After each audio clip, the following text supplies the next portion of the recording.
ಅದು ಆರಂಭ ಆಗ್ತಾ ಇದೆ ಅಂತ ಯಾವ ರೀತಿಯಿಂದ ತಿಳ್ಕೊಳ್ಳೋದು ಅನ್ನುವಾಗ ಶುಕಾಚಾರ್ಯರು ಅದನ್ನು ನಿರೂಪಣೆ ಮಾಡ್ತಾ ಇದ್ದಾರೆ. ಯಾಕಂದರೆ ನಾವಿರುವುದು ಯಾವ ಯುಗ ಅನ್ನುವ ಪ್ರಜ್ಞೆಯೂ ನಮಗೆ ಇರಬೇಕು. ಅದಕ್ಕೆ ಕಲಿಯುಗ ಅಂದರೆ ಹೇಗೆ ಅನ್ನೋದನ್ನು ಅನೇಕ ರೀತಿಯಲ್ಲಿ ತಿಳಿಸಿ ಹೇಳ್ತಾರೆ. ಕಲಿಯುಗದ ಧರ್ಮ ಅಂದರೆ ಏನು? ವಿತ್ತಮೇವ ಕಲೌನ್ ಋಣಾಂ, ದುಡ್ಡು ಅಷ್ಟೇ. ಯಾರ ಹತ್ರ ದುಡ್ಡಿದೆಯೋ ಅವರೇ ದೊಡ್ಡಪ್ಪ.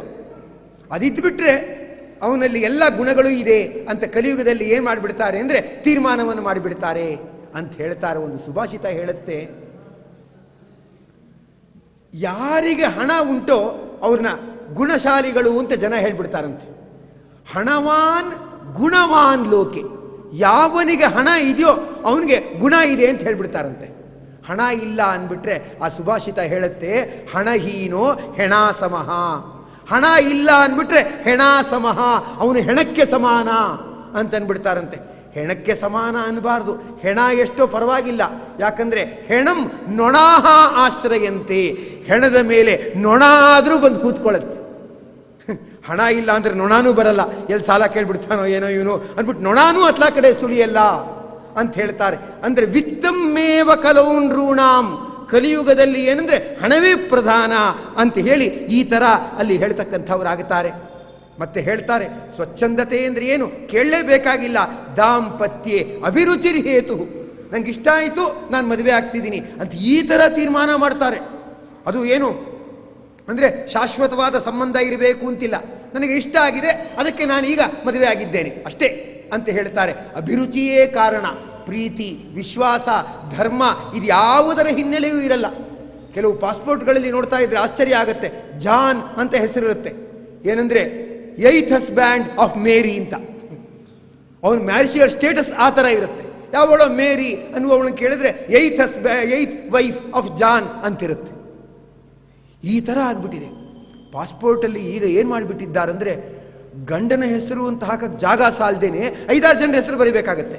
ಅದಕ್ಕೆ ಜಾಗ ಸಾಲ್ದೇನೆ ಫಾದರ್ಸ್ ನೇಮ್ ಅಂತ ಇಟ್ಬಿಟ್ಟಿದ್ದಾರೆ. ಪಾಸ್ಪೋರ್ಟ್ ನೋಡಿದ್ರೆ ಗೊತ್ತಾಗುತ್ತೆ, ಪಾಸ್ಪೋರ್ಟ್ ಆಫೀಸಲ್ಲಿ ಫಾದರ್ಸ್ ನೇಮ್ ಅಂತ ಇಟ್ಬಿಟ್ಟಿದ್ದಾರೆ. ತಂದೆ ಅಂತೂ ಒಬ್ಬರೇ ಇರ್ತಾರಲ್ಲ, ಕಾಲಂ ಅಷ್ಟೇ ಇರಲಿ ಅಂತ ಬಿಟ್ಬಿಟ್ಟಿದ್ದಾರೆ. ದಾಂಪತ್ಯೆ ಅಭಿರುಚಿರ್ ಹೇತು ಅಂದ್ರೆ ನಮ್ಗೆ ಇಷ್ಟ ಆಯಿತು ಮದುವೆ ಆಗ್ತೀವಿ, ಇಷ್ಟ ಇಲ್ವಾ ನಾಳೆ ಡೈವರ್ಸ್ ಕೊಡ್ತೇವೆ. ಕಲಿಯುಗದ ಧರ್ಮ ಹೀಗಾಗ್ಬಿಟ್ಟಿದೆಯಂತೆ. ಎಲ್ಲೂ ವಿಶ್ವಾಸ ಅನ್ನುವುದು ಇಲ್ಲ ಅಂತ ಹೇಳಿ ಅದನ್ನ ಅಲ್ಲಿ ಹೇಳ್ತಕ್ಕಂಥವ್ರಾಗುತ್ತಾರೆ. ಹೀಗೆ ಹೇಳ್ತಾ ತಿಳಿಸ್ತಾ ಇರ್ತಕ್ಕಂಥವ್ರಾಗುತ್ತಾರೆ. ಏನಂದ್ರೆ ಕಲಿಯುಗ ಅಂದ್ರೆ ಅದು ಮುಂದೆ ಬರ್ತಾ ಬರ್ತಾ ಕಲಿಯುಗದ ಜನರಿಗೆ ಯಾವ ಶಕ್ತಿನೂ ಇಲ್ವಂತೆ. ಜೀರ್ಣಶಕ್ತಿ ಇಲ್ಲ, ಬುದ್ಧಿಶಕ್ತಿ ಇಲ್ಲ, ಜ್ಞಾಪಕ ಶಕ್ತಿ ಇಲ್ಲ, ದೇಹ ಶಕ್ತಿ ಇಲ್ಲ, ಯಾವ ಶಕ್ತಿಯೂ ಇಲ್ಲ. ಇರೋದು ಒಂದೇ ಒಂದು ಶಕ್ತಿ ಕಲಿಯುಗದ ಜನರಿಗೆ. ಯಾವ ಶಕ್ತಿ ಅಂದರೆ ನಿಶಕ್ತಿ. ಅಲ್ಲೂ ಶಕ್ತಿ ಇಲ್ಲ, ಎದ್ರೆ ಕೂರಕ್ಕಾಗಲ್ಲ, ಕೂತ್ರೆ ಹೇಳಕ್ಕಾಗಲ್ಲ. ಇದು ಕಲಿಯುಗದ ಜನ. ಇಂಥವ್ರು ಏನು ಸಾಧನೆ ಮಾಡ್ತಾರೆ? ಏನೂ ಮಾಡೋಕ್ಕಾಗಲ್ಲ. ಮತ್ತೆ ಹೇಳ್ತಾರೆ 20 ವರ್ಷಾಣಿ ಪರಮಂ ಆಯುಹು, ಮ್ಯಾಕ್ಸಿಮಮ್ ಅವನು ಬದುಕ್ತಾನೆ ಮುಂದೆ ಕಲಿಯುಗದಲ್ಲಿ ಅಂದರೆ 20 ವರ್ಷ. 10 ವರ್ಷ ಬದುಕಿದವ್ರಿಗೆ ದೊಡ್ಡದವ್ರು ಶಾಂತಿ ಮಾಡ್ತಿರ್ತಾರೆ. 10 ವರ್ಷ ಆಗೋಯ್ತು, 10 ವರ್ಷ ಆಗೋಯ್ತು, ಇನ್ನು BP ಬಂದಿಲ್ಲ ಅಂದರೆ ಆಶ್ಚರ್ಯ ಅಂತಿರ್ತಾರೆ. 10 ವರ್ಷಕ್ಕೆ ಮುಗಿದ ಕತೆ ಒಂದು ಮುಂದೆ ಕಲಿಯುಗದಲ್ಲಿ. ಆಗ 2 ವರ್ಷಕ್ಕೆ ಎಲ್ಲ ಡಿಗ್ರಿ ಮುಗಿಸ್ಬಿಟ್ಟಿರ್ತಾರೆ. ಡಿಗ್ರಿ ಮುಗಿಸ್ಬಿಟ್ಟು ಎಲ್ಲರ ಕೈಯಲ್ಲಿ ದುಡ್ಡೇ ಓಡಾಡ್ತಾ ಇರುತ್ತೆ. ದುಡ್ಡು ಡಾಕ್ಟ್ರು ಎರಡೇ ಓಡಾಡ್ತಾ ಇರೋದು ಕಲಿಯುಗದಲ್ಲಿ. ಮ್ಯಾಕ್ಸಿಮಮ್ ವರ್ಷ ಅವ್ರಿಗೆ 20 ವರ್ಷ ಅಂತ ಗುರಿ ಅಷ್ಟೇ. ಮನೆ ಕಟ್ಬಿಟ್ರೆ ಆಗೋಯ್ತು. ಓ ಮನೆ ಕಟ್ಟಿದ, ಇವನ್ ಸಮಾನ ಯಾರೂ ಇಲ್ಲ ಅಂತ. ಆಮೇಲೆ ನೋಡಿದ್ರೆ ಹೇಳ್ತಾನೆ ಹೋಮ್ ಲೋನ್ ತೀರಿಸ್ಲಿಕ್ಕೆ ಆಗ್ಲಿಲ್ಲ, ಮನೆ ಮಾರ್ಬಿಟ್ಟೆ ಅಂತ ಹೇಳ್ತಾ ಇರ್ತಾನೆ. ಅಂದ್ರೆ ಇಷ್ಟೇ ಕಲಿಯುಗದ ಜನ. ವರ್ಣಾಶ್ರಮ ವತಾಂ ಧರ್ಮೇ ನಷ್ಟೇ ವೇದಪತೆ ನೃಣಾಂ ಅಂತ ಹೇಳ್ತಾ ತಿಳಿಸ್ತಾ ಇರ್ತಕ್ಕಂಥವರಾಗುತ್ತಾರೆ. ಜನರನ್ನ ತಿನ್ನುವವರು ರಾಜರು. ರಾಜರು ರಾಜರು ಅಂತಾರೆ ಕಲಿಯುಗದಲ್ಲಿ, ಜನರನ್ನ ತಿನ್ನುವವರಂತೆ. ವೇದವ್ಯಾಸರು ಇದನ್ನು ಹೇಳ್ತಿದ್ದಾರೆ. ಅದು ರಾಜಕೀಯ. ರಾಜಕೀಯ ಅಂದ್ರೆ ಹಾಗೆ. ರಾ ಅಂದ್ರೆ ರಾವಣ, ಜಾ ಅಂದ್ರೆ ಜರಾಸಂಧ, ಕೀ ಅಂದ್ರೆ ಕೀಚಕ, ಯಾ ಅಂದ್ರೆ ಯಮ. ಜನರನ್ನ ನುಂಗುವವರು. ಇವರನ್ನ ಏನಂತ ಹೇಳಿದ್ರೆ ನಾವು ಏನೋ ಒಳ್ಳೆಯವರು ಮಾಡುವವರು ಅಂತ ತಿಳ್ಕೊಳ್ತಾ ಇರ್ತಕ್ಕಂಥವ್ರಾಗ್ತೇವೆ. ಇಲ್ಲ, ಇವರು ಪ್ರಜಾನ ಭಕ್ಷಕಾಹ. ಅದು ವೇದವ್ಯಾಸರೇ ಹೇಳ್ತಾ ಇದ್ದಾರೆ. ಪ್ರಜೆಗಳ ಭಕ್ಷಕರಾಗಿ ಮುಂದೆ ರಾಜರು ಇರುತ್ತಾರೆ ಅಂತ ತಿಳಿಸ್ತಾ ಇದ್ದಾರೆ. ಇದೆಲ್ಲ ಕೇಳುವಾಗ ಪರೀಕ್ಷಿತ ಅನ್ಕೊಂಡ, ಅಯ್ಯೋ ಅಯ್ಯೋ ಸ್ವಾಮಿ ಏನು ಕಲಿಯುಗ ಅಂದ್ರೆ ಈ ತರ ಅಂತ ಹೇಳ್ತೀರಾ? ಹಾಗಾದ್ರೆ ಕಲಿಯುಗಕ್ಕೆ ಮದ್ದು ಯಾವುದು? ಕಲಿಯುಗನ್ನು ಯಾವ ರೀತಿ ತಡೆಗಟ್ಟಬಹುದು? ಅದರ ಮದ್ದು ಯಾವುದು ಅಂತ ಕೇಳ್ತಾ ಇದ್ದಾರೆ. ಅದಕ್ಕೆ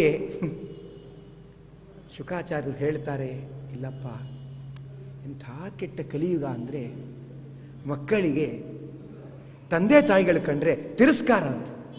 ವಯಸ್ಸಾದವ್ರು ಯಾಕಿದಾರೋ ಏನೋ, ನಮಗೂ ಕಷ್ಟ ಅವ್ರಿಗೂ ಕಷ್ಟ, ವೃದ್ಧಾಶ್ರಮಕ್ಕೆ ಹೋಗಿರಬಾರ್ದು ಹಾಯಾಗಿ ಅಂತ ಏನು ಮಾಡ್ತಾರಂದರೆ ಅವ್ರಿಗೆ ಮನೆಯಲ್ಲಿರುವ ತಂದೆ ತಾಯಿಗಳು ಅಂದರೆ ಜುಗುಪ್ಸೆ ಅಂತ. ಅವ್ರಿಗೆ ತಾವು ಮಾತ್ರ ಇರಬೇಕು, ತಮ್ಮ ಫ್ರೀಡಮ್ಗೆ ಎಲ್ಲೂ ಅಡ್ಡಿ ಆಗಬಾರ್ದು, ತಮ್ಮ ಪ್ರೈವೇಸಿಗೆ ತೊಂದರೆ ಬರಬಾರ್ದು, ಅದಕ್ಕೆ ವಯಸ್ಸಾದವ್ರು ಇರಬಾರ್ದು, ಕೆಮ್ಮುವವರು ಇರಬಾರ್ದು, ಅವ್ರು ಹೋಗಲಿ ಅಂತ ಹೇಳ್ತಕ್ಕಂಥ ಅವ್ರು ಆಗ್ತಾರಂತೆ.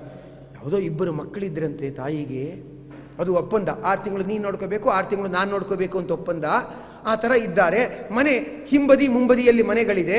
ಅದಕ್ಕೆ 6 ತಿಂಗಳು ಆದ ತಕ್ಷಣ ಏನು ಮಾಡೋದಂದರೆ ಕಾಂಪೌಂಡಲ್ಲಿ ತಂದು ಕೂರಿಸ್ಬಿಡೋದು ತಾಯಿನ. ನಾವು ನೋಡ್ಕೋಬೇಕು, 6 ತಿಂಗಳು ಆಯ್ತಾ, ಆಯ್ತು ಮುಗೀತು ಅಂತ ಕೂರಿಸ್ಬಿಟ್ಟಿದ್ದಾರೆ. ಹೀಗೆ ನಡೀತು. ಒಂದ್ಸತಿ ಏನಾಗ್ಬಿಟ್ಟಿದೆ, ಕಾಂಪೌಂಡ್ ಮೇಲೆ ಕೂರಿಸ್ಬಿಟ್ಟಿದ್ದಾರೆ. ಅವನು ತಮ್ಮ ಇದಾನ ಇಲ್ವಾ ಅಂತ ನೋಡಿಲ್ಲ, ತಮ್ಮ ಬೀಗ ಹಾಕೊಂಡು ಯಾವುದೋ ಊರಿಗೆ ಹೊಟ್ಟೋಗ್ಬಿಟ್ಟಿದ್ದಾನೆ. ಅವ್ರ ಕಡೆಯವರೆಲ್ಲ ಕಾಂಪೌಂಡ್ ಮೇಲೆ ತಾಯಿನ ಕೂರಿಸ್ಬಿಟ್ಟಿದ್ದಾರೆ. 2 ದಿವಸ ಆಗಿದೆ. ಮಳೆ ಬಂದು ಬಂದು ಹಸುವಿನಿಂದ ಸತ್ತು ಅವಳ ದೇಹ ಕೊಳೆತು ಬಿದ್ದಿದೆಯಂತೆ. ಅಂದರೆ ಅಷ್ಟಿದು. ನಮ್ಗೆ 6 ತಿಂಗಳಂದ್ರೆ 6 ತಿಂಗಳೇ ನೋಡ್ಕೋಬೇಕು. ಆಮೇಲೆ ಒಂದೊತ್ತು ಊಟ ಹಾಕಬಾರ್ದು ಅವ್ರಿಗೆ, ಒಂದೊತ್ತು ಅವ್ರ ಮನೇಲಿ ಇರಬಾರ್ದು, ಅದು ಇನ್ನೊಬ್ಬನ ರೆಸ್ಪಾನ್ಸಿಬಿಲಿಟಿ ಅಂತ. ಇಬ್ಬರು ನೋಡ್ಕೊಂಡಿದ್ದಾರೆ, ಸತ್ತು ಕೊಳೆತು ಹೋಗಿದೆ ಶರೀರ. ಅದ್ರ ಬಗ್ಗೆ ಇಬ್ಬರಿಗೂ ಪಶ್ಚಾತ್ತಾಪ ಇಲ್ಲ. ಅವನ ತಪ್ಪ, 6 ತಿಂಗಳ ಡ್ಯೂಟಿ ಮುಗೀತು, ನಾನು ಯಾಕೆ ನೋಡ್ಕೋಬೇಕು ಅಂತವನು ವಾದ ಮಾಡ್ತಾನಂತೆ. ಹೇಳ್ತಾರೆ, ನರಕ್ಷಿಷ್ಯಂತಿ ಮನುಜಾಹ ಸ್ಥವಿರೌ ಪಿತರೌ ಅಪಿ. ಮುದುಕರಾದ ಅವರನ್ನ ನೋಡಿಕೊಳ್ಳುವುದಿಲ್ಲ ಅಂತ ಹೇಳ್ತಾರೆ. ಕಲಿಯುಗದ ವಿಚಿತ್ರ ಹೇಳ್ತಾರಂತೆ. ಏನಂದ್ರೆ ಅವ್ರಿಗೆ ತಂದೆ ಅಂದರೆ ತಿರಸ್ಕಾರ ಅಂತೆ. ಸದಾ ಉಪದೇಶ ಮಾಡ್ತಿರ್ತಾರೆ, ಗಾಯತ್ರಿ ಉಪದೇಶ ಆಗ ಮಾಡಿದ್ರು, ಆಮೇಲೆ ಇನ್ನೂ ಏನೇನೋ ಉಪದೇಶ ಮಾಡ್ತಿರ್ತಾರೆ. ಉಪದೇಶ ಮಾಡೋರು ಅಂತ ತಂದೆ ಕಂಡ್ರೆ ತಿರಸ್ಕಾರ ಅಂತೆ. ಫಾದರ್ ಅಂದರೆ ಬೇಡ ಅಂತಾರೆ, ಫಾದರ್ ಇನ್ ಲಾ ಅಂದರೆ ಬೇಕು ಅಂತಾರೆ. ಯಾಕೆ ಉಪದೇಶ ಏನು ಮಾಡಲ್ವಲ್ಲ, ನೀವು ಅಂತ ಗೌರವ ಕೊಡ್ತಿರ್ತಾರಲ್ಲ, ಅದು ಸಾಕು ಅಂತ ಅಂದ್ಬಿಡ್ತಾರೆ. ಇದು ಕಲಿಯುಗದ ದುರಂತ ಅಂತ ಎಲ್ಲ ಹೇಳ್ತಾರೆ. ಕಲೇರ್ದೋಷ ನಿಧೇಹ್ಯಸ್ಮಿನ್ ಅಸ್ತಿಹ್ಯೇಕೋ ಮಹಾನ್ ಗುಣಃ ಕೀರ್ತನಾದ್ ಏವ ಕೃಷ್ಣಸ್ಯ ಮುಕ್ತ ಸಂಗಃ ಪರಂ ವ್ರಜೇತ್. ಎಷ್ಟೇ ದೋಷಗಳು ಕಲಿಯುಗದಲ್ಲಿರಲಿ ಯೋಚನೆ ಇಲ್ಲ. ಯಾಕೆಂದಕ್ಕೊಂದು ಔಷಧಿ ಇದೆ. ಎಂದರೆ ಕಷ್ಟಗಳು ಬರ್ತಾ ಇರುತ್ತಲ್ವ, ತೊಂದರೆಗಳು ಬರ್ತಾ ಇರುತ್ತೆ, ಫಜೀತಿಗಳ ಪರಂಪರೆ ಇರುತ್ತೆ. ಆ ಕೃಷ್ಣ ಪರಮಾತ್ಮನ ಕೀರ್ತನೆ ಮಾಡಿಬಿಟ್ರೆ ಮುಕ್ತ ಸಂಗಃ, ಎಲ್ಲ ದುಃಖಗಳನ್ನು ಮರೆತು ಬಿಡ್ತಾನಂತೆ. ಎಲ್ರಿಗೂ ಅನೇಕ ನೋವುಗಳು, ಏನೋ ಸಂಕಟಗಳೆಲ್ಲ ಇರುತ್ತೆ. ಆ ಕೃಷ್ಣ ಪರಮಾತ್ಮನ ಕಥೆಯನ್ನು ಕೇಳ್ತಾ ಇದ್ದುಬಿಟ್ರೆ ಅದಿರೋದು ಅತ್ಲ ಕಡೆ ಇರುತ್ತೆ ರೀ, ಇದು ಪರವಾಗಿಲ್ಲ ಇದು ಅಂತ ಭಗವಂತನ ಧ್ಯಾನದಲ್ಲಿ ಆಸಕ್ತರಾಗಿ ಅದನ್ನೆಲ್ಲವನ್ನೂ ಕೂಡ ಮರೀತಾ ಇರತಕ್ಕಂಥವ್ರಾಗ್ತಾರೆ. ಇದು ದೊಡ್ಡ ಗುಣ ಕಲಿಯುಗದ್ದು ಅಂತ ಹೇಳಿ ಅದನ್ನು ಇಲ್ಲಿ ತಿಳಿಸಿ ಹೇಳ್ತಕ್ಕಂಥವರಾಗಿದ್ದಾರೆ. ಏನು ಭಗವಂತನ ಕತೆ? ಯಾವನೋ ರಸ್ತೆಯಲ್ಲಿ ಬಿದ್ದಿರ್ತಾನೆ, ಅವನ ಮೇಲೆ ಬೈಕ್ ಓಡ್ಕೊಂಡು ಹೊಟ್ಟೋಗ್ಬಿಟ್ಟಿರುತ್ತೆ, ಅವನ ಕಾಲು ಮುರಿದೋಗ್ಬಿಟ್ಟಿರುತ್ತೆ. ಅವನ ಸಂಬಂಧಿಕರೆಲ್ಲ ಆಸ್ಪತ್ರೆಯನ್ನು ಕಿರ್ಚಾಡೋದು ನೋಡ್ತಿರ್ತಾರೆ. ಡಾಕ್ಟರ್ ಹತ್ರ ಹೋಗಿ ಕೇಳ್ತಾರೆ, ಡಾಕ್ಟ್ರೇ ಅವನಿಗೇನಾದರೂ ಅನಸ್ತೇಷಿಯಾ ಕೊಟ್ಬಿಡಿ, ಅವನು ಕೂಗ್ತಾ ಇದ್ದಾನೆ, ನೋಡಿದ್ರೆ ನಮಗೆ ಗಾಬರಿ ಆಗುತ್ತೆ, ಅವನ ಕಿರ್ಚಾಟ ಕೇಳೋಕ್ಕಾಗಲ್ಲ, ಸದ್ಯ ಅವನಿಗೆ ರೆಸ್ಟ್ ಸಿಕ್ಬಿಟ್ರೆ ಸಾಕು ಅಂತಿರ್ತಾರೆ. ಅವನು ಅನಸ್ತೇಷಿಯಾ ಕೊಟ್ಬಿಟ್ಟು ಅವ್ನು ಮಲ್ಕೊಂಡ್ಬಿಡ್ತಾನೆ, ಗಾಡಿ ಇದ್ದರೆ ಮಲ್ಕೊಂಡ್ಬಿಡ್ತಾನೆ, ಅವನ ಕಾಲು ಮುರಿದಿರೋದು ಗೊತ್ತಾಗಲ್ಲ. ಒಂದು ಅನಸ್ತೇಷಿಯಾಕ್ಕೆ ಇಷ್ಟು ಶಕ್ತಿ ಇರಬೇಕಾದ್ರೆ, ನೋವು ಮರೆಸುವ ಶಕ್ತಿ ಇರಬೇಕಾದ್ರೆ, ಭಗವಂತನ ಮಹಿಮೆಗೆ ಎಷ್ಟು ಶಕ್ತಿ ಇರಬೇಡ. ಅದನ್ನು ಸರಿಯಾಗಿ ಕೇಳುವವರಿಲ್ಲ ಅಷ್ಟೇ. ಏನು ಇನ್ನು 6 ತಿಂಗಳು 3 ವಾಲ್ವ್ ಬ್ಲಾಕ್ ಆಗಿದೆ, ಇನ್ನೊಂದು ವಾಲ್ವ್ ಬ್ಲಾಕ್ ಆಗುತ್ತೆ ಅಂದ್ಬಿಟ್ಟು ಏನು ಟೆನ್ಷನ್ ಆಗ್ತಿರ್ತಾನೆ ಅವನು. ಇನ್ನು 4 ತಿಂಗಳಿಗೆ ಸತ್ತೋಗ್ತೀನಿ, 4 ತಿಂಗಳಿಗೆ ಸತ್ತೋಗ್ತೀನಿ ಅಂತ ಎಷ್ಟಿರ್ತಾನೆ. 1 ವಾರಕ್ಕೆ ಸಾವು ಅಂತ ಪರೀಕ್ಷಿತ್ ರಾಜನಿಗೆ ಹೇಳಿದ್ರೆ, ಪರೀಕ್ಷಿತ ಭಗವಂತನ ಕಥೆ ಕೇಳ್ತಾ ಇದ್ದಾನೆ. ಆ 1 ವಾರದ ಸಮಯ ಬರ್ತಾ ಇದೆ, ಮುಗೀತಾ ಇದೆ. ಅವನು ಶುಕಾಚಾರ್ಯಗೆ ಹೇಳ್ತಾನೆ, ಭಗವಂತ ಕ್ಷಕಾದಿಭ್ಯೋ ಮೃತ್ಯುಭ್ಯೋ ನ ಬಿಬೇಮ್ಯಹಂ. ಶುಕಾಚಾರ್ಯರೇ, ನನ್ನ ಮನಸ್ಸು ಭಗವಂತನಲ್ಲಿ ಲೀನ ಆಗಿಬಿಟ್ಟಿದೆ, ನನಗೆ ಬಾಡಿಲಿ ಕಾನ್ಶಿಯಸ್ನೆಸ್ ಇಲ್ಲ, ಕೃಷ್ಣನಲ್ಲಿ ಮನಸ್ಸು ಮುಳುಗಿಬಿಟ್ಟಿದೆ, ನನಗೆ ತಕ್ಷಕ ಕಂಡ್ರೆ ಭಯ ಇಲ್ಲ. ಅವನು ಬರ್ತಾನೆ, ಅವನ ಡ್ಯೂಟಿ ಏನೋ ಕಚ್ಚಬೇಕು ಅಂತಿದೆ, ಕಚ್ಕೊಂಡು ಹೋಗ್ತಾನೆ, ಕಚ್ಕೊಂಡು ಹೋಗ್ಲಿ ಬಿಡಿ, ಪ್ರಾಣ ಹೋಗುತ್ತಾ ಹೋದರೆ ಹೋಗ್ಲಿ ಬಿಡಿ, ನನಗೆ ಅದ್ರ ಬಗ್ಗೆ ಟೆನ್ಷನ್ ಇಲ್ಲ ಅಂತಾನೆ. ಅಂದರೆ ಭಗವಂತನ ಕಥೆಯನ್ನು ಕೇಳ್ತಾ ಅದರಲ್ಲಿ ಮುಳುಗಿಬಿಟ್ರೆ ಭಗವಂತ ಕ್ಷಕಾದಿಭ್ಯೋ ಮೃತ್ಯುಭ್ಯೋ ನ ಬಿಭೇಮ್ಯಹಂ, ನನಗೆ ಚೂರು ಭಯ ಇಲ್ಲ. ಯಾಕಂದರೆ ದೇವರ ಕಥೆಯಲ್ಲಿ ಮುಳುಗುವ ರೀತಿ ಹೇಗೆ ಅದನ್ನು ನೀವು ನನಗೆ ತೋರಿಸಿದ್ದೀರಾ, ನಿಮಗೆ ಅನಂತ ಧನ್ಯವಾದಗಳು ಅಂತ ಹೇಳಿ ಧನ್ಯವಾದ ಸಮರ್ಪಣೆಯನ್ನು ಮಾಡ್ತಾ ಇರ್ತಕ್ಕಂಥವನಾಗಿದ್ದಾನೆ. ಆಗ ಆ ತಕ್ಷಕ ಸಾಯ್ತಾನೆ ಅಂತ ಎಲ್ಲ ಕಡೆ ಸುದ್ದಿ ಆಯಿತು. ಸುದ್ದಿ ಆದಾಗ ಯಾವನೊಬ್ಬ ಬ್ರಾಹ್ಮಣ ಸರ್ಪವಿದ್ಯೆಯನ್ನು ಬಲ್ಲವನು, ವಿಷವನ್ನು ಪರಿಹಾರ ಮಾಡ್ತಕ್ಕಂಥವನು, ಅವನು ನಾನು ರಾಜನ ಬದುಕಿಸ್ತೇನೆ, ರಾಜನ ಬದುಕಿಸಿದ್ರೆ ಒಳ್ಳೆ ರಾಜ, ಜನಗಳನ್ನು ಚೆನ್ನಾಗಿ ನೋಡ್ಕೊಳ್ಳೋನು, ಮಿಗಿಲಾಗಿ ಬದುಕಿಸಿದ್ರೆ ಆ ರಾಜನಿಂದ ನನಗೆ ಒಳ್ಳೆ ಸಂಪತ್ತು ಸಿಗುತ್ತೆ ಅಂತ ಹೇಳಿಬಿಟ್ಟು ಅವನು ಬರ್ತಾ ಇದ್ದಾನೆ. ಮಂತ್ರ ಹೇಳ್ಕೊಂಡು ಸ್ತೋತ್ರ ಹೇಳ್ಕೊಂಡು ದಡ ದಡ ದಡ ಅಂತ ಅತ್ಲಾ ಕಡೆಗೆ ಬರ್ತಾ ಇದ್ದಾನೆ. ಇತ್ಲಾ ಕಡೆಯಿಂದ ಎದುರುಗಡೆ ಆ ರಾಜನನ್ನು ಕಚ್ಚಬೇಕು ಅಂತ ತಕ್ಷಕ ಬರ್ತಾ ಇದ್ದಾನೆ. ಇವ್ನು ನೋಡ್ದ, ಯಾವನೋ ಗಟ್ಟಿ ಬ್ರಾಹ್ಮಣ, ಸ್ವಲ್ಪ ಹೆಸರು ಅಂತ ಕಾಣುತ್ತೆ, ಎದೆ ಉಬ್ಬಿಸ್ಕೊಂಡು ನಡೀತಾ ಇದ್ದಾನೆ ಅಂತ ತಕ್ಷಕನಿಗೆ ಗೊತ್ತಾಯಿತು. ತಕ್ಷಕ ಕೇಳ್ತಾನೆ, ಏನು ಎಲ್ಲೋ ಹೊರಟಾಗಿದೆ, ಏನು ಸಮಾಚಾರ ಅಂದಾಗ, ನಿಮಗೆ ಗೊತ್ತಿಲ್ಲ, ಆ ತಕ್ಷಕ ಅನ್ನೋ ಯಾವನ ಇದಾನಂತೆ, ಅವನು ಪರೀಕ್ಷಿತನನ್ನ ಕಚ್ತಾನಂತೆ, ಅದಕ್ಕೆ ನನಗೆ ಸರ್ಪವಿದ್ಯೆ ಬರುತ್ತೆ, ಅವನನ್ನು ಬದುಕಿಸ್ಬೇಕು ಅಂತ ನಾನು ಹೋಗ್ತಾ ಇದ್ದೀನಿ ಅಂತ ಹೇಳ್ತಿದ್ದಾನೆ. ಯಾರತ್ರ ಹೇಳ್ತಿದ್ದಾನೆ?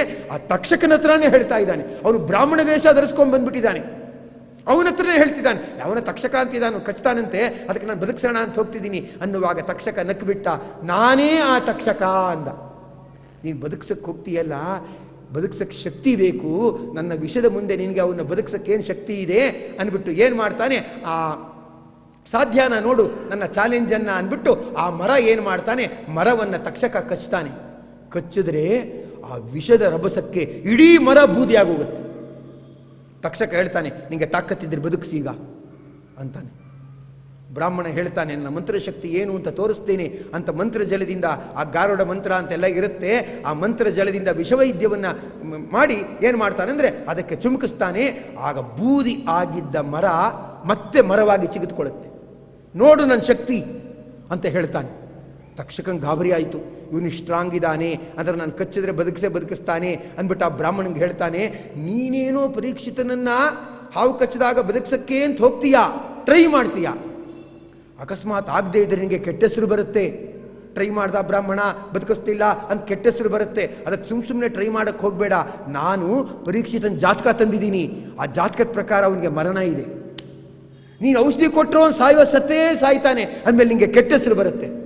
ಬ್ರಾಹ್ಮಣ ಯೋಚನೆ ಮಾಡ್ದ, ದುಡ್ಡು ಬರುತ್ತೆ ಅಂತ ಹೋಗ್ತಾ ಇದ್ರೆ ಕೆಟ್ಟ ಹೆಸರು ಬರುತ್ತೆ ಅಂತ ಹೇಳ್ತಾ ಇದ್ದಾನಲ್ಲ ಇವನು ಅಂತ ತಲೆ ಮೇಲೆ ಕೈ ಇಟ್ಕೊಂಡ.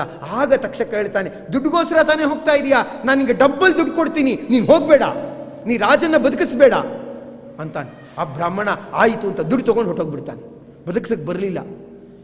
ಈಗೆಲ್ಲ ಸ್ಟಾರ್ಟ್ ಆಗಿದ್ದು ಕ್ರಿಕೆಟಲ್ಲಿ ಮ್ಯಾಚ್ ಫಿಕ್ಸಿಂಗು ಆವಾಗಿಂದ ಸ್ಟಾರ್ಟ್ ಆಗಿತ್ತು. ದುಡ್ಡು ಕೊಟ್ಬಿಟ್ಟು ಬಾಯಿ ಮುಚ್ಚಿಸ್ಬಿಡೋದು ಅಂತ. ಇದು ಬರುತ್ತಿರುವ ಕಲಿಯುಗದ ಪ್ರಭಾವ. ಇದರಿಂದ ಏನಾಯಿತು ಅಂತ ಹೇಳಿದ್ರೆ ಕಡೆಗೆ ಅವನು ಬ್ರಾಹ್ಮಣ ಹೊಟ್ಟೋಗ್ಬಿಟ್ಟ. ತಕ್ಷಕ ಏನು ಮಾಡ್ದ, ಬ್ರಾಹ್ಮಣನ ವೇಷದಿಂದ ಬಂದು ಏನು ಮಾಡ್ತಾನೆ, ಅವನನ್ನು ನೋಡ್ತಾ ಏನು ಮಾಡ್ತಾನಂದ್ರೆ ಹೇಳ್ತಾ ಇದ್ದಾರೆ, ತುಂಬ ಸೆಕ್ಯೂರಿಟಿ ಜೋರಾಗಿತ್ತು, ಯಾರನ್ನು ಬಿಡ್ತಾ ಇಲ್ವಂತೆ. ಇಲ್ಲ ನಾವು ಬಿಡಲ್ಲ, ನಿಮ್ಮ ID ಕಾರ್ಡ್ ತೋರಿಸಿ ಅಂತ ಗಲಾಟೆ ಮಾಡ್ತಿದ್ದಾರೆ, ಯಾರನ್ನು ಬಿಡ್ತಾ ಇಲ್ಲ. ಪರೀಕ್ಷಿತನಿಗೆ ಹಣ್ಣಿನ ಒಳಗಡೆ ಸೇರ್ಕೊಂಡ್ಬಿಟ್ಟಿದ್ದಾನಂತೆ, ಒಂದು ಹುಳುವಾಗಿ ಸೇರ್ಕೊಂಡ್ಬಿಟ್ಟಿದ್ದಾನಂತೆ. ಹಣ್ಣು ಕಳಿಸದೇ ಇರೋಕ್ಕಾಗತ್ತಾ ಮೇಲ್ಗಡೆ?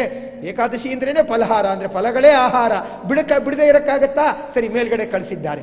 ಕಳಿಸಿದಾಗ ಆ ಹಣ್ಣಿನ ಒಳಗಡೆ ಸೇರಿಕೊಂಡು ಸಣ್ಣ ಹುಳುವಾಗಿದ್ದು ಅದನ್ನು ಪರೀಕ್ಷಿತ ಅದನ್ನು ತೆಗೆಯಬೇಕು ಅನ್ನುವಾಗಲೇ ಏನಾಗಿದೆ ಅಂದರೆ ಆ ಹಾವಾಗಿ ಬಂದು, ದೊಡ್ಡ ಹಾವಾಗಿ ಬಂದು ಆ ತಕ್ಷಕನನ್ನು ಕಚ್ಚಿದ್ದಾನೆ. ತಕ್ಷಕ ಕಚ್ಚಿದ ರಭಸಕ್ಕೆ ಏನಾಗಿದೆ ಅಂದರೆ ಅವನ ಬಾಯಿಂದ ಬಂದ ಜ್ವಾಲಾಗ್ನಿಗೆ ಪರೀಕ್ಷಿತ ಅಲ್ಲೇ ಬೂದಿಯಾಗಿರ್ತಕ್ಕಂಥವನಾಗಿದ್ದಾನೆ ಅಂತ ಹೇಳಿ ಅದನ್ನು ನೋಡ್ತಿದ್ದಾರೆ. ಬಭೂವ ಭಸ್ಮಸಾತ್ ಸದ್ಯ ಪಶ್ಯತಾಂ ಸರ್ವದೇಹಿನಾಂ ಅಂತ ಹೇಳ್ತಿದ್ದಾರೆ. ಇದೆಲ್ಲ ಪರೀಕ್ಷಿತನ ಮಗನಾದ ಜನಮೇಜನಿಗೆ ಗೊತ್ತಾಯಿತು. ಜನಮೇಜಯ ಅಂದ, ತಕ್ಷಕ ಕಚ್ಚಬೇಕಾಗಿತ್ತು, ಕಚ್ಚದ ಸರಿ, ಆದರೆ ಬರೋ ಡಾಕ್ಟರ್ನ ಯಾಕೆ ತಡಿಬೇಕಾಗಿತ್ತು? ಆ ಡಾಕ್ಟರ್ ಬಂದು ಇವನು ಶಾಪ ಏನಿತ್ತು, ನೀನು ಹೋಗಿ ಕಚ್ಚು ಅಂತಿತ್ತಷ್ಟೇ, ಬರೋ ಡಾಕ್ಟರ್ನ ತಡಿ ಅಂತ ಇರಲಿಲ್ಲ. ಯಾಕೆ ತಡ್ದ? ಅದು ಅಧಿಕ ಪ್ರಸಂಗವೇ ಆಯಿತು ಅಂಥೇಳಿ ಜನಮೇಜಯ ಆ ತಕ್ಷಕನನ್ನು ಕೊಲ್ಲಲಿಕ್ಕೆ ಅಂತ ಯಾಗವನ್ನ ಮಾಡ್ತಾ ಇರ್ತಕ್ಕಂಥವನಾಗಿದ್ದಾನೆ. ಆಗ ಅಲ್ಲಿದ್ದ ಋಷಿಗಳೆಲ್ಲ ಹೇಳ್ತಾ ಇರ್ತಕ್ಕಂಥವರಾಗುತ್ತಾರೆ,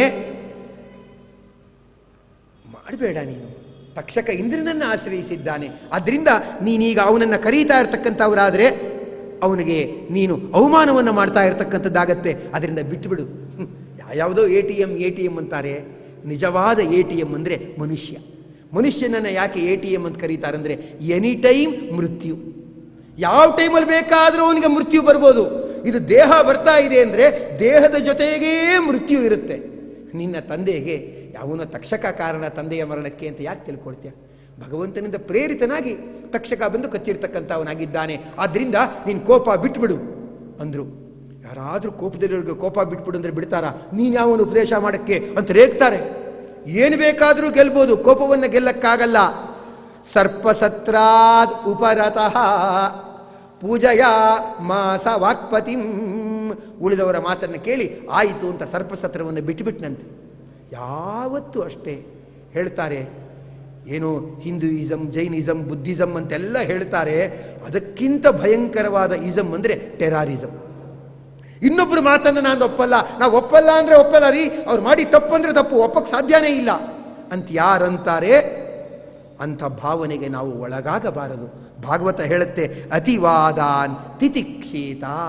ಅತಿಯಾದ ವಾದಗಳು ಏನೇನೋ ಬರ್ತಾ ಇರುತ್ತೆ, ತಿತಿಕ್ಷೇತ.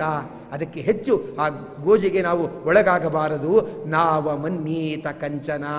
ಯಾರನ್ನೂ ಅಷ್ಟೇ ಅವನೇನು ಮಹಾ ಅಂತ ಅವಮಾನವನ್ನು ಮಾಡಬಾರದು ಅಂತ ಸಂದೇಶವನ್ನು ಅಲ್ಲಿ ಕೊಡ್ತಕ್ಕಂಥವರಾಗಿದ್ದಾರೆ. ಹೀಗೆ ಅಂತೂ ಜನಮೇಜಯ ವಿವೇಕಿ ಆದ, ಪರೀಕ್ಷಿತನೇ ವೈಕುಂಠವನ್ನೇ ಹೊಂತಾ ಇರತಕ್ಕಂಥವನಾದ, ಅವನ ತಲೆಯ ಮೇಲೆ ಪುಷ್ಪವೃಷ್ಟಿ ಆಯಿತು ಅಂತೆಲ್ಲ ಹೇಳ್ತಾ ಇರತಕ್ಕಂಥವರಾಗಿದ್ದಾರೆ. ಹೇಳ್ತಾ ಇರುವಾಗ ಒಂದು ಸಂದರ್ಭದಲ್ಲಿ ತಿಳಿಸ್ತಾ ಇರತಕ್ಕಂಥವರಾಗ್ತಾರೆ. ಆ ಮಾರ್ಕಂಡೇಯ ಋಷಿಯ ವೃತ್ತಾಂತ ಏನಿದೆ ಅದನ್ನು ಅಲ್ಲಿ ತಿಳಿಸಿ ಹೇಳ್ತಕ್ಕಂಥವರಾಗ್ತಾ ಇದ್ದಾರೆ. ಆ ಋಷಿ ತಪಸ್ಸು ಮಾಡ್ತಾ ಇದ್ದಾನೆ. ಮಾರ್ಕಂಡೇಯ ಋಷಿಗಳು, ಪುಷ್ಪಭದ್ರ ಅಂತ ನದಿ, ಆ ಬದರಿಯ ಪ್ರದೇಶ, ಸದಾ ಮಳೆ ಹನಿ ಮಂಜು ಸುರಿತಾನೇ ಇರುತ್ತೆ. ಅಲ್ಲಿ ತಪಸ್ಸು ಮಾಡ್ತಾ ಇದ್ದಾರೆ ಮಾರ್ಕಂಡೇಯ ಋಷಿಗಳು.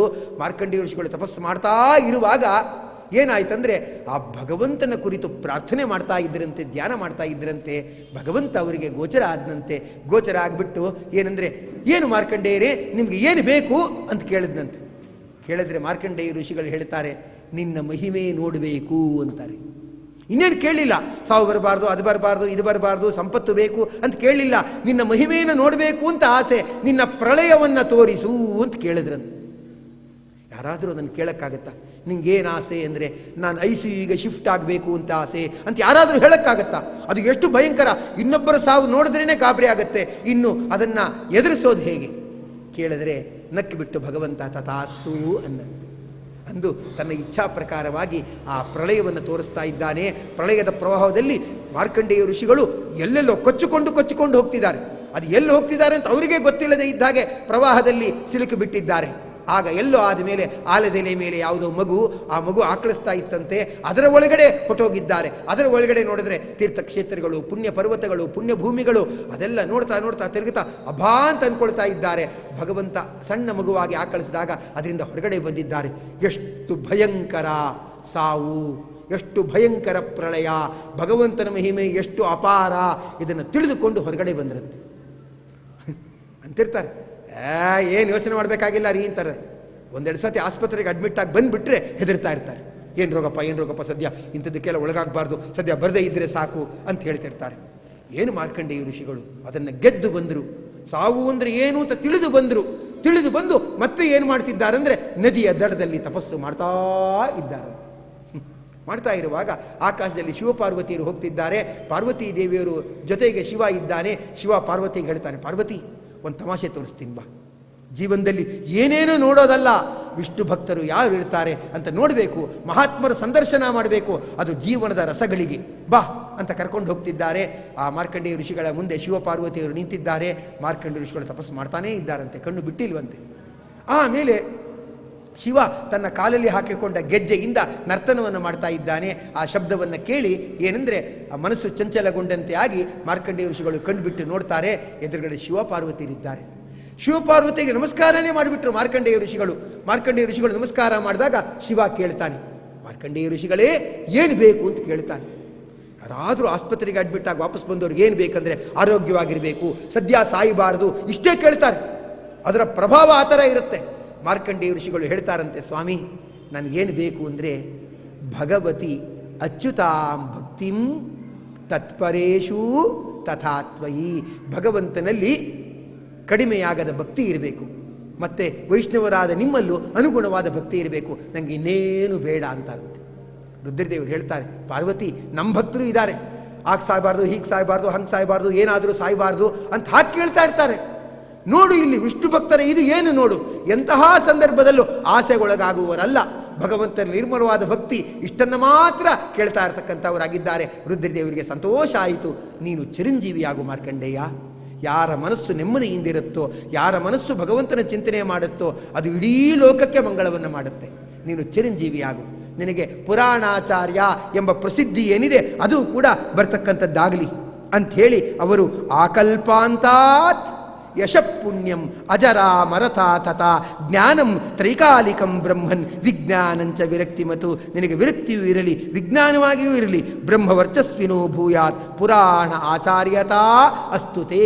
ಇದು ನಿನಗೆ ಇರಲಿ ಅಂತೆಲ್ಲ ಹೇಳ್ತಕ್ಕಂಥವರಾಗಿದ್ದಾರೆ. ಹೀಗೆ ವರವನ್ನು ಕೊಟ್ಟು ಅವರು ಹೋಗ್ತಾ ಇರತಕ್ಕಂಥವರಾಗಿದ್ದಾರೆ ಅಂತ ಹೇಳಿ ಅದನ್ನು ಹೇಳ್ತಾ ಸಂಶ್ರಾವಯೇತ್ ಸಂಶೃಣುಯಾತ್ ತೌ ಉಭೌ ತಯೋರ್ನ ಕರ್ಮಾಶಯ ಸಂಸ್ಕೃತಿರ್ಭವೇತ್.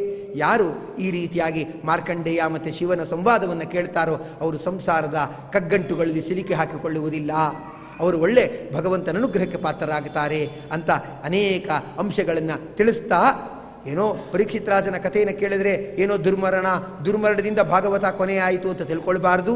ಚಿರಂಜೀವಿಗಳಾದ ಮಾರ್ಕಂಡೇಯರ ಕಥೆಯಿಂದ ಭಾಗವತ ಕೊನೆಗೊಳ್ತಾ ಇದೆ. ಸಾರ್ಥಕವಾದ ಬದುಕು ಇಂದ ಅದು ಕೊನೆಗೊಳ್ತಾ ಇರತಕ್ಕಂಥದ್ದಾಗಿದೆ ಅಂತ ಹೇಳ್ತಾ ಭಾಗವತದ ಕೊನೆಯಲ್ಲಿ ಹೇಳ್ತಕ್ಕಂಥವರಾಗಿದ್ದಾರೆ. ಅಂತಿಮವಾಗಿ ಅಲ್ಲಿ ತಿಳಿಸಿ ಹೇಳ್ತಕ್ಕಂಥವರಾಗುತ್ತಾರೆ.